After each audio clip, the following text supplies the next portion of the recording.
ట్రంప్‌కి shock ఇచ్చిన మోదీ అనే news viral అవుతుంది సార్. అసలు అంటే రష్యాతో సీక్రెట్ ఒప్పందం చేసుకొని మోదీ ట్రంప్‌కి షాక్ ఇచ్చారు అంటున్నారు. ఆ రష్యా సీక్రెట్ ఒప్పందం ఏంటి సార్? అంత షాక్ ఫీల్ అయ్యే అంటే ట్రంపే షాక్ ఫీల్ అయ్యేటంత విషయం ఏముంది అందులో?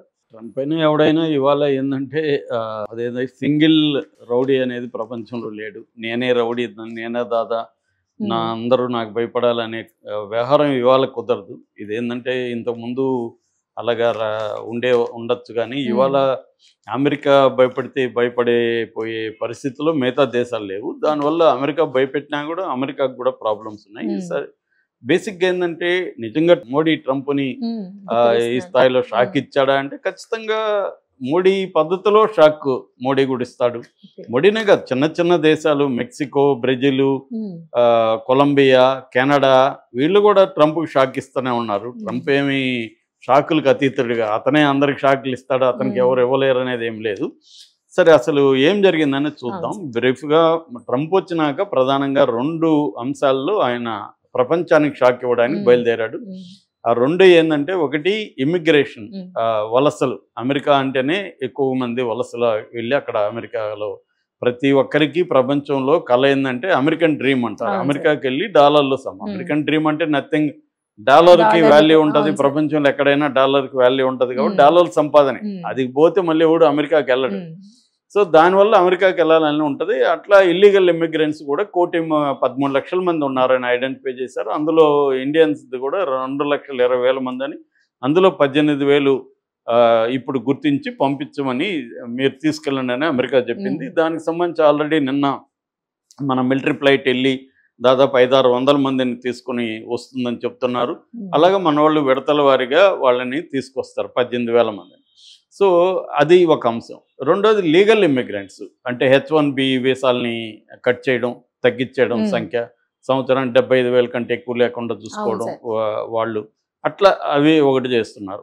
అట్లాగే మన వాళ్ళు స్టూడెంట్ F1 హ్మ్. వీసా, M1 వీసాలు 2 రకాల స్టూడెంట్ వీసాల మీద అమెరికాకెళ్ళి వాళ్ళేం చేస్తారంటే అక్కడ పార్ట్ టైమ్ జాబ్ చేసుకొని డబ్బులు సంపాదిస్తుంటారు. పార్ట్ టైమ్ జాబ్ చేయడం అనేది వాళ్ళ చట్టం ప్రకారం నిషేధం. కానీ మనోళ్ళు చేస్తుంటారు. దాన్ని కట్ చేస్తున్నారు. దానివల్ల మనకి ఇబ్బంది. సో, ఈ 2 ఇమ్మిగ్రేషన్‌లకు సంబంధించిన ఒక ఇష్యూ. రెండవది టారిఫ్స్. టారిఫ్స్ ఏందంటే 2 రకాలైన కారణాలతో టారిఫ్స్ పెడుతున్నాడు. ఫస్ట్ కారణం ఏందంటే అమెరికా అనేది ఇంపోర్ట్ ఓరియెంటెడ్ కంట్రీ. హ్మ్. ఇంపోర్ట్‌ల మీద ఎక్కువ డిపెండ్ అయిన కంట్రీ అమెరికా. హ్మ్. ఎందుకంటే వాళ్ళ డాలర్లు వాల్యూ ఎక్కువ కాబట్టి వాళ్ళు పండించేదానికంటే ఇంపోర్ట్ చేసుకుంటే వాళ్ళకి చీప్ అనమాట. అవును సార్. అందుకని వాళ్ళు ఏం చేస్తారంటే కూరగాయల దగ్గర నుంచి, హ్మ్. ఎలక్ట్రానిక్ గూడ్స్ నుంచి, మిలిటరీ విడిభాగాల నుంచి అనేక సేవల్ని, గూడ్స్ అండ్ సర్వీసెస్‌ని ఇంపోర్ట్ ఇంపోర్ట్ చేసుకుంటారు. చేసుకుంటారు. దానివల్ల ఏం చేస్తున్నారంటే అమెరికాలో ఉండే మ్యానుఫ్యాక్చరింగ్ సెక్టర్ దెబ్బతింటుంది. అంటే ప్రపంచవ్యాప్తంగా అనేక దేశాల నుంచి ఇంపోర్ట్స్ అనేవి ఫర్ ఎగ్జాంపుల్ మనం కూడా ఇంపోర్ట్ చేస్తున్నాం హ్మ్. అమెరికాకి. కాకపోతే మన ఇంపోర్ట్స్ అనేవి తక్కువ. ఎక్స్‌పోర్ట్‌లు ఎక్కువ. అవును అమెరికా సార్. నుంచి మనం ఇంపోర్ట్ చేసుకునేది ఎక్కువ. హ్మ్. 18% మన టోటల్ ఇంపోర్ట్స్‌లో అమెరికా నుంచి వస్తున్నాయి. హ్మ్. ఎక్స్‌పోర్ట్‌లో అమెరికాకు మనం తక్కువ. కానీ చైనా ఎక్కువ. హ్మ్. చైనా అనేది ఏంటి, ఎక్స్‌పోర్ట్ ఓరియెంటెడ్ హ్మ్. కంట్రీ. అమెరికాకి రివర్స్. వాళ్ళు ఎక్స్‌పోర్ట్‌ల మీద హ్మ్. డిపెండ్ అయిన అవును ఎకనామీ సార్. ఉన్న కంట్రీ అది చైనా. సో, ఇప్పుడేమైందంటే అందువల్ల ఇతనేం చేస్తున్నాడంటే ఈ అమెరికా నుంచి వేరే దేశాలు తీసుకుంటారు కదా! వాళ్ళు టారిఫ్స్ చేస్తున్నారు. ఫర్ హ్మ్. ఎగ్జాంపుల్ అమెరికా నుంచి మనం ఇంపోర్ట్ చేసుకునే దాని మీద మనం సుంకాలు విధిస్తున్నాం.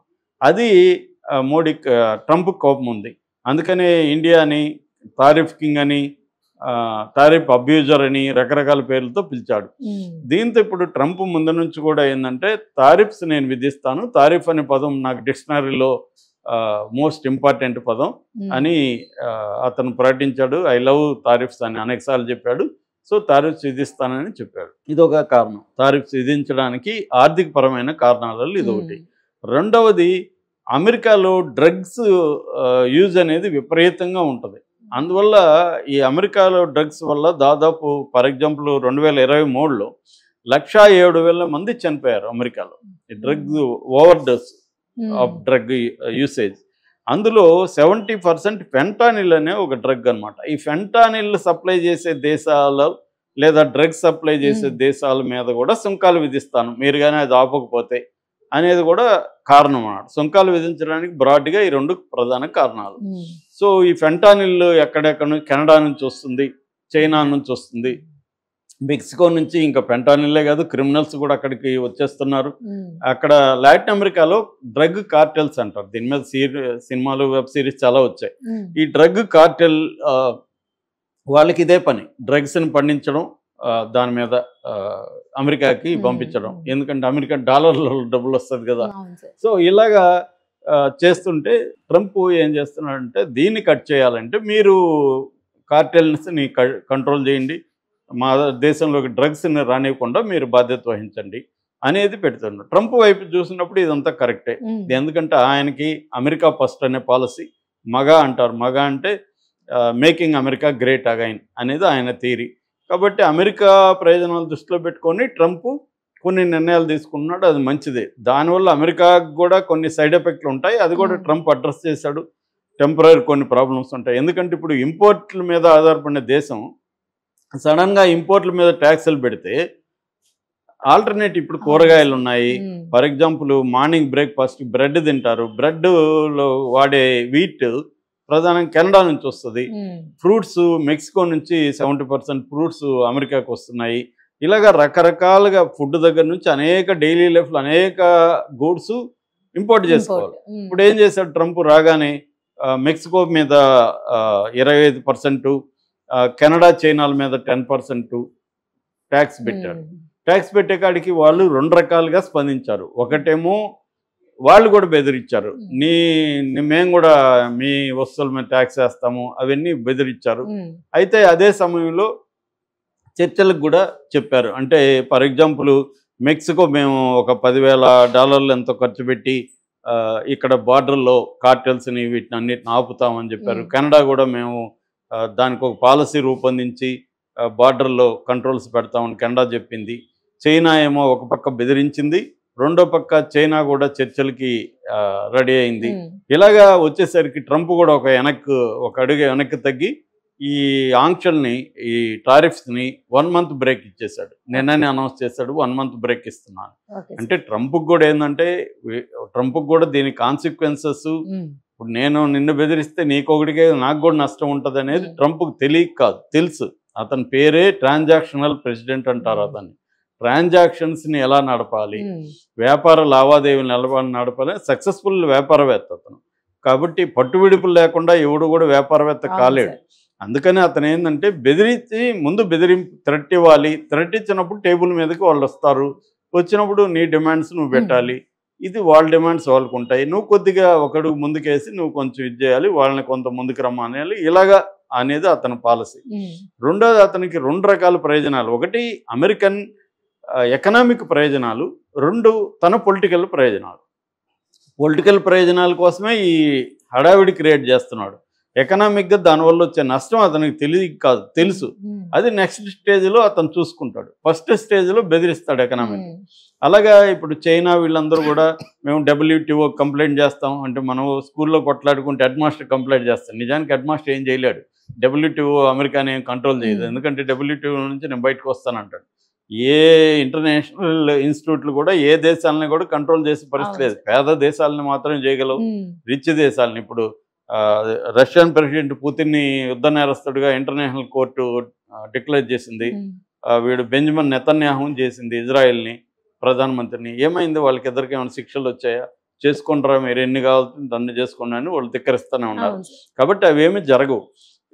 కాకపోతే ట్రంప్ అది చేస్తున్నాడు. సో ఇప్పుడు ఇండియా మీద ఇప్పటివరకు చేయలే. February 13th ఇండియా ప్రెసిడెంట్ మన ప్రధానమంత్రి మోడీ ఫ్రాన్స్ నుంచి అమెరికా వెళ్తున్నాడని, అమెరికాలో ట్రంప్ విందిస్తున్నాడని ఇవన్నీ కూడా వార్తలు వస్తున్నాయి. ఇంకా కన్ఫామ్ కాలేదు. సో ట్రంప్ ఆహ్వానించాడు మోడీని. ట్రంప్ కూడా ఏంటంటే ఇండియా అవసరాలు కూడా ట్రంప్కు ఉన్నాయి. ఇండియా ఫర్ ఎగ్జాంపుల్ మన ఎక్స్పోర్ట్లలో 70% ఎక్స్పోర్ట్లు, అమెరికాకి చేసే ఎక్స్పోర్ట్లలో 70% సాఫ్ట్వేర్ రిలేటెడ్ సేవలు, వస్తు సేవలు. సో దాని మీద డిపెండ్ అయింది. అట్లాగే చీప్ లేబర్ కూడా అమెరికాకు అవసరం. ఒక్కసారిగా నువ్వు 1,13,00,000 మందిని బయటికి ధరమేస్తే వాళ్ళ షాపుల్లో, రెస్టారెంట్లలో, పెట్రోల్ బంకుల్లో ఇలాగ రకరకాల చీప్గా పనిచేసే వాళ్ళు ఎక్కడ దొరుకుతారు? అవన్నీ ట్రంప్కి తెలియక కాదు. అవేంటంటే ముందుకు బెదిరించడం, తనకు కావాలని పనులు చేసుకోవడం, ఈ హడావిడి పొలిటికల్గా డ్రామా ఆడడం ఇవన్నీ అతను చేస్తున్నాడు. అయితే దీనివల్ల డిస్టర్బ్ అయితే ఇండియాకి కూడా అవుతుంది. అందుకని ఇండియా ఏం చేస్తుందంటే పోలీలేటరల్ ఒప్పందాలు అనే దానికి తెరదీసింది ఇండియా కూడా. ఒక పక్క ట్రంప్ని మంచిగా ఉంటూనే కొన్ని మొన్న బడ్జెట్లో కూడా అమెరికా నుంచి ఇంపోర్ట్ చేసుకున్న వాటి మీద సుంకాలు తగ్గించింది ఇండియా. కొన్ని రకాల వస్తువుల మీద సుంకాలు తగ్గించింది. ఎందుకంటే టు ప్లీజ్ ద ప్రెసిడెంట్ బాబు మేము తగ్గిస్తున్నాం, మా మీద నువ్వు వేయకు అని చెప్పడానికి కోసం. రెండో పక్క ఇటు రష్యాతో చైనాతో ఇలాంటి దేశాలతో పోలీలేటరల్ అగ్రిమెంట్లోకి వెళ్తుంది. మొన్ననే చైనాకి మన విదేశాంగ శాఖ కార్యదర్శి వెళ్ళొచ్చాడు, చర్చలు జరుపుతున్నారు. ఆల్రెడీ బార్డర్తో ఒప్పందం చేసుకున్నారు. చైనాతో కూడా మన వాళ్ళు మంచిగా ఉండే కార్యక్రమం చేస్తున్నారు. అట్లాగే రష్యా ఇప్పుడు ఎందుకు రష్యాతో సీక్రెట్ ఒప్పందం వచ్చిందంటే రష్యాకు సంబంధించిన పార్లమెంట్ స్పీకర్ ఇండియాకి వచ్చాడు నిన్న. వ్యాచెస్లావ్ వోలోడిన్ అని ఆయన ఇండియాకి వచ్చాడు అనమాట. అంటే ఒక పక్క ట్రంప్ ఆంక్షలు విధిస్తున్న టైంలో రష్యా నుంచి పార్లమెంట్ స్పీకర్ మన దేశానికి వచ్చాడంటే అమెరికాని మన వాళ్ళు ధిక్కరిస్తున్నారని కొంత పత్రికలు వ్యాఖ్యానిస్తున్నాయి. అదేమి లేదు. మోడీ ఏంటంటే బ్యాలెన్స్గా ఉంటున్నాడు. అమెరికా మీదనే డిపెండ్ అవ్వకుండా చైనా ప్లస్ పాలసీ అంటారు. చైనా కాకుండా వేరే దేశాలతో ఎలా ఉండాలి, చైనాతో మంచిగా ఎలా ఉండాలి. ఇప్పుడు ఒక్కోసారి ఏమవుతుందంటే ఇందాక కూడా నేను ఎన్డీటీవీ ప్రాఫిట్ డిస్కషన్ చూస్తా ఉన్నా. సో ఎకనామిస్టులు కూడా రెండు రకాలుగా చెప్తున్నారు. ఈ ట్రంప్ చర్యలలో కొన్ని విషయాల్లో ఇండియా నష్టపోతుంది. ఎందుకంటే రూపాయి విలువ ఇప్పుడు దారుణంగా పడిపోయింది. 87 రూపాయల 39 పైసలకి వెళ్ళిపోయింది. మళ్ళీ ఇప్పుడు తగ్గి ఇందాక చూస్తే 86 రూపాయల 93 పైసల్లో ఉంది. ఇది కూడా హైయెస్ట్ ఇప్పటి వరకు. దీనివల్ల ఏమవుతుంది, మన ఎగుమతులు చీప్ అయిపోతాయి, మన రూపాయలు తక్కువ, మన దిగుమతులు కాస్ట్లీ అయిపోతాయి. మనం కూడా ఎక్కువ దిగుమతుల మీద డిపెండ్ అయినాం చాలా విషయాల్లో. సో అందువల్ల ఇండియా సంక్షోభం వచ్చే అవకాశం ఉంది. ఎకనామిక్ అంటే మేజర్ భయంకరంగా ఏమి రాకపోవచ్చు కానీ కొంతవరకు డిస్టర్బ్ అవుతుంది. At the same time China ఏం చేస్తుంది, చైనా మీద ఆంక్షలు విధించేసరికి అమెరికాకి ఎగుమతులయ్యే చైనా గూడ్స్ తగ్గిపోతే చైనా ఏం చేస్తుంది, ఇండియా లాంటి దేశాల్లో డంప్ చేస్తుంది. ఇప్పుడే ఎక్కడ చూసినా చైనా వస్తుంది మనకి, ఎక్కడ పోయినా. నిన్న కూడా నేను ఎక్కడ చూస్తే షాప్ అంతా పిల్లలకి వాడే స్టేషనరీ షాప్లోకి వెళ్తే మొత్తం చాలా ఫ్యాషనబుల్గా ఉన్నాయి. ఫాస్ట్ పిల్లలకి అన్ని పెన్నులు కానీ అన్నీ చైనా వచ్చేస్తాయి. అవి క్వాలిటీ ఏమో తెలియదు కానీ స్టైల్గా ఉన్నాయి, చూడగానే అట్రాక్టివ్గా ఉన్నాయి, అక్కడ కొనాలనిపించే విధంగా ఉన్నాయి. అలాగే చైనా డంప్ చేసేస్తుంది. దీనివల్ల మన వస్తువు దీనికి ఇబ్బంది ఉంది. ఆల్రెడీ డీప్ సీక్ లాంటిది ఎంత దెబ్బ కొట్టిందో మనం చూసాం. సో ఒక పక్క కొన్ని ఆపర్చునిటీస్ ఓపెన్ అవుతాయి, ఇంకో వైపు కొన్ని ఛాలెంజెస్ ఇండియన్ ఎకనామీకి ఇండియాకి వస్తుంది.